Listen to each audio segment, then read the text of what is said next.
You ever hear scratching beneath your floorboards at night?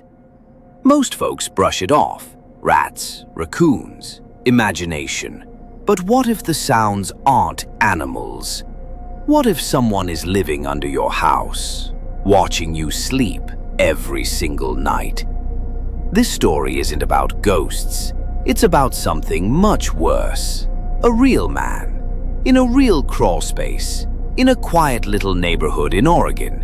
And what happened to Lindsay Carter still haunts the town to this day. Lindsay Carter had just moved into her new house in Eugene, Oregon, a quiet suburban home with creaky floors, faded wallpaper, and just enough charm to feel like a fresh start after her divorce. The house was older, built in the late 1940s, and came with a warning from the real estate agent. Don't mess with the crawl space. It's sealed for a reason. Lindsay laughed it off. But 3 days in, she started hearing things.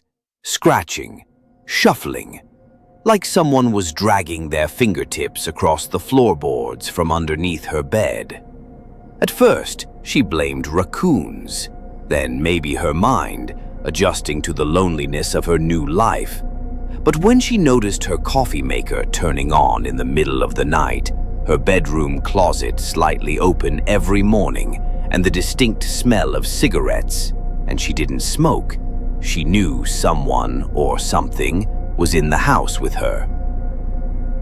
She hired pest control. They found nothing. She called the police. They found no signs of forced entry. But one night, she decided to film everything.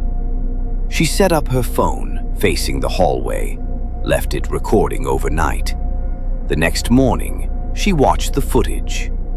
At exactly 3:11 a.m., the crawlspace door in the hallway slid open from the inside. A tall, thin man, face pale and expressionless, crawled out silently on all fours and stood completely still, just watching her sleep for over 2 hours. Then, just before sunrise, he slid back into the crawlspace and closed the door behind him. No sign of entry. No record of anyone living there. But when she showed the footage to the police, her phone was empty. The video deleted. She moved out the next day, but the next tenant? She never had a chance. They found her 2 weeks later, inside the crawlspace.